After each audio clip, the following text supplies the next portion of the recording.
Okay, so for part C, we need to find the acceleration of the particle at the instant it changes direction. So when it changes direction, its instantaneous velocity is going to be 0. So what we need to do is find out where the velocity is equal to 0, and then we need to plug that value in for t. So we'll find the time when the velocity is equal to 0 into the acceleration function. Okay, so before we do that, I'll just bring up a short animation of what this situation looks like here. Okay, so here we've got the particle in green. It's going to move right and then left. And here's our velocity graph. So we found the maximum was around about there when t was about 4.0 something. Velocity was 1.18 meters per second. And as the velocity comes down here, the instantaneous velocity right there is 0. That's when the velocity is 0, and that's where the particle is going to change direction. So you'll see it go from green to red, and it will start moving. It'll be going right, and then it will come left. So let's just play that. It'll look something like this.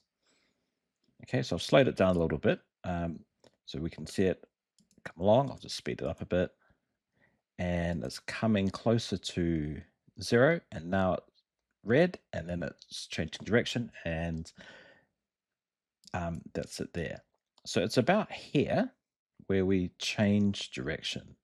Okay, very close to 0. So if we look at the acceleration there, if we scroll down a bit, you can see the velocity there, and the acceleration is going to be somewhere around here.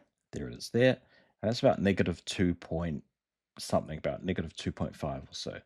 Okay, so we'll go about how we can work that out using our calculator. Okay, so to find the value of t when the velocity is 0, we can just use our graphing calculator here. So basically, when the velocity equals 0, we want to find what does t equal. So we'll bring up the calculator. Okay, and then we can just go menu, analyze graph, and we want to find a 0.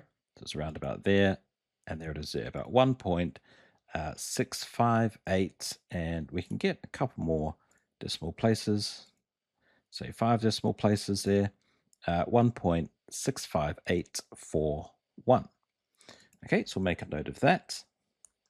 So when the velocity is 0, t is 1.65841.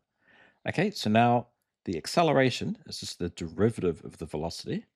So now we want to find the derivative of the velocity at 1.65841.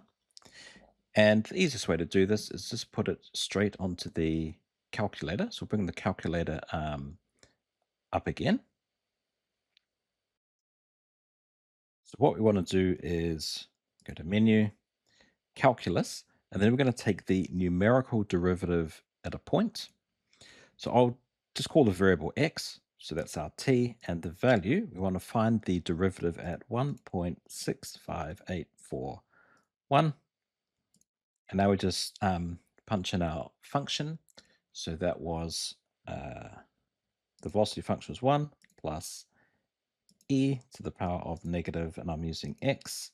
And then we subtract e to the power of negative sine 2x, and then we can just hit enter, and that's the acceleration. So it's negative 2.534 and so on. So we can write that. It's negative 2.534. And that's what we saw before in the animation. It was around about negative 2.5 something. Okay, so to three significant figures then, we can say the acceleration is equal to negative 2.53.